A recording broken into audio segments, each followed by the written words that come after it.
சலங்கை ஒளி சீரியல் நாளைக்கான எபிசோட்ல என்ன நடக்க போகுதுன்னு ரொம்ப சூப்பரான ஒரு ப்ரோமோ ரிவ்யூ பார்க்கலாம் வாங்க. என்னோட ரிவ்யூ பிடிச்சிருந்தா லைக் பண்ணுங்க. சரத்சந்திரா பூமி கிட்ட உனக்கும் ககனுக்கும் கல்யாணம் பண்ணி வைக்க போறேன்னு சொன்னதுமே பூமிக்கு ரொம்ப சந்தோஷமாயிடுது. இந்த விஷயத்த ககன் கிட்ட சொல்லணும் அப்படின்றதுக்காக ரொம்ப சந்தோஷமா அங்க ஓடி வர ககன் அவங்க அம்மா மடியில படுத்துக்கிட்டு ரொம்ப ஃபீல் பண்ணிட்டு இருப்பாரு. அப்போ சாரதா ஒரு பக்கம் நடந்த விஷயத்த யாருக்கிட்டையும் சொல்லாம மனசுக்குள்ளே வச்சுக்கிட்டு அமைதியா வந்து ஃபீல் பண்ணிட்டு இருப்பாங்க. பூமி அங்க வராங்க.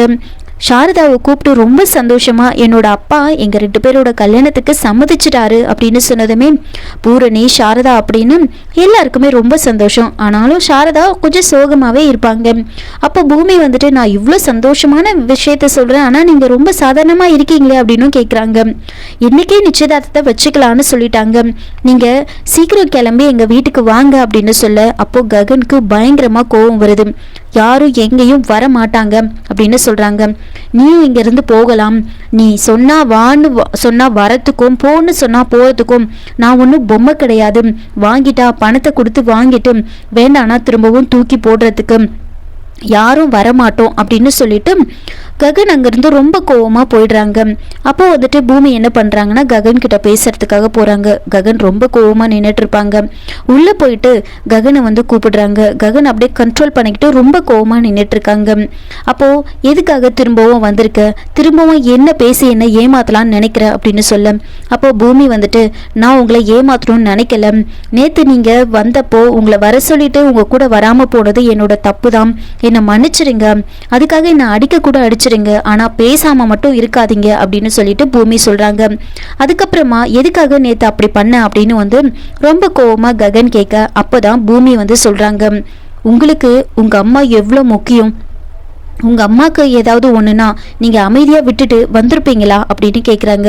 உடனே ககன் என்ன சொல்ற நீ அப்படின்னு கேக்குறாங்க.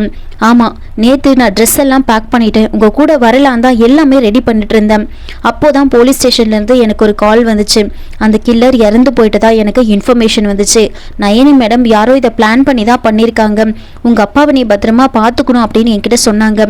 என்னோட அப்பாவை நான் பார்த்துக்கிறதுக்காக தான் அன்னைக்கு நேத்து என்னால வர முடியாம போச்சு அப்படின்னு சொல்றாங்க.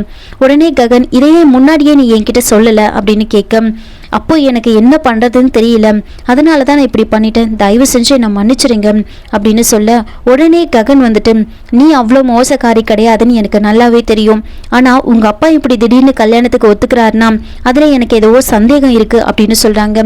உடனே பூமி வந்துட்டு உண்மையாதான் சொல்றேன், நேத்து அவருக்கு வந்து ஏற்கனவே நான் உங்க கூட வரப்போறது அவருக்கு தெரிஞ்சிருக்கு, ஆனாலும் அவர் என்கிட்ட எதையும் கேட்காம அவருக்காக நான் போகாம இருக்கணும் அப்படின்னு பாக்குறதுக்காக தான் அமைதியா இருந்திருக்காரு, ஒரு விதத்துல நான் உங்க கூட வராம போனது கூட நல்லதுதான், அதனாலதான் என்னை பத்தி புரிஞ்சுக்கிட்டு அவர் இந்த கல்யாணத்துக்கு ஒத்துக்கிறாரு அப்படின்னு சொன்னதுமே அப்போ ககன் வந்துட்டு இல்ல எனக்கு உங்க அப்பா மேல சந்தேகமா இருக்கு அப்படின்னு சொல்றாங்க. சரி, நான் என்னோட அப்பாக்கே கால் பண்ணி கொடுக்குறேன், நீங்க பேசுங்க அப்படின்னு சொல்லிட்டு சரத்சந்திராக்கு கால் பண்ணு. உடனே சரத்சந்திரா ரொம்ப சந்தோஷமா சொல்லுமா அப்படின்னு சொன்னதுமே அப்போ பூமி சொல்றாங்க, அப்பா உங்களோட மருமக வந்து பேசணும்னு சொல்றாரு அப்படின்னு சொன்னதுமே சரத்சந்திராக்கு பயங்கரமா கோவம் வருது. இருந்தாலும் அந்த கோவத்தை வெளியில காமிச்சிக்காம சரிமா குடு அப்படின்னு சொல்றாங்க. சொல்லுங்க அப்படின்னு ககன மரியாதையா பேச மரியாதைலாம் ரொம்ப பலமா இருக்கே அப்படின்னு சொல்றாங்க. உண்மையாவே நீங்க எங்களோட நிச்சயதார்த்தத்துக்கு ஒத்துக்கிட்டீங்களா அப்படின்னு கேட்க உடனே வந்துட்டு சரத்சந்திரா ஆமா, இதுல என்ன சந்தேகம், நீ வந்துட்டு நம்ப மாட்டேன், நாளைக்கு உனக்கும் கல்யாணம் ஆகி ஒரு பொண்ணு பிறந்ததுன்னா அப்போ உனக்கு அதோட கஷ்டம் என்ன அப்படின்னு தெரியும், என் பொண்ணுக்காக என் பொண்ணு அழக்கூடாதுன்றதுக்காக நான் இதுக்கு சம்மதிச்சிருக்கேன் அப்படின்னு வந்து சொல்றாங்க. அப்போ எல்லாத்தையும் கேட்டுட்டு ககன் சரி உங்களோட வார்த்தையை நான் நம்புறேன் அப்படின்னு சொல்லிட்டு அதுக்கப்புறமா தான் அந்த நிச்சயதார்த்தத்துக்கு ரெடி ஆகிறேன் அப்படின்னு சொல்றாங்க. அப்போ பூமிக்கும் ககனுக்கும் ரொம்ப சந்தோஷமாயிடுது. 2 பேரும் ஹக் பண்ணிக்கிட்டு ரொம்ப சந்தோஷமா இருப்பாங்க. இதை வந்து சாரதா வந்து பாக்குறாங்க. ஒரு பக்கம் கண்ணீரோட அவங்க 2 பேரும் சேர்ந்து இருக்கிறத பார்த்ததுமே அவங்களுக்கு ரொம்ப சந்தோஷமாயிடுது. ககனோட ஃபேமிலில இருந்து எல்லாரும் நிச்சயதார்த்தத்துக்காக அந்த வீட்டுக்கு கிளம்பி போறாங்க.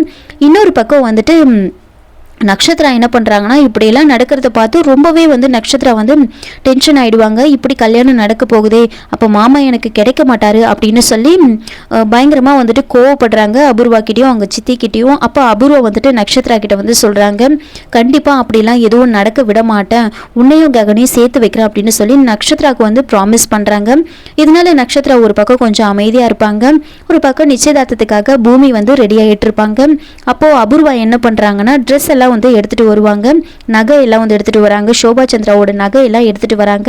இதெல்லாம் உன்னோட அம்மாவோட நகை, இதெல்லாம் நீ போட்டுக்கணும் அப்படின்னு சொன்னதுமே பூமிக்கு ஒரு வித சந்தேகம் வருது. உடனே எல்லாரும் வெளியில் போக சொல்லிட்டு அபூர்வா கிட்ட வந்து கேட்குறாங்க, எதுக்காக நீங்கள் இப்படியெல்லாம் நடிக்கிறீங்க, நீங்கள் பண்ணுறதெல்லாம் நடிப்பா அப்படின்னு எனக்கு நல்லாவே தெரியுது, ஆனாலும் ஏன் இதெல்லாம் பண்ணுறீங்க அப்படின்னு கேட்க, ஏன்னா எனக்கு என்னோட மாமா மனசு கஷ்டப்படக்கூடாது, அவருக்கு ஏற்ற மாதிரி நான் நடந்துக்கிறேன் அப்படின்லாம் வந்து சொல்லி சமாளிக்கிறாங்க. இன்னொரு பக்கம் ககனோட ஃபேமிலி அந்த வீட்டுக்கு வந்து வராங்க. சரத்சந்திரா ஒரு பக்கம் கோவத்தை கண்ட்ரோல் பண்ணிக்கிட்டு ககனை வந்து வெல்கம் பண்ணுறாங்க. இதோட இந்த ப்ரோமோ வந்து முடிச்சிருக்காங்க. என்னோட ரிவ்யூ பிடிச்சிருந்தா லைக் பண்ணுங்கள், மறக்காமல் சப்ஸ்கிரைப் பண்ணுங்கள். தேங்க்யூ.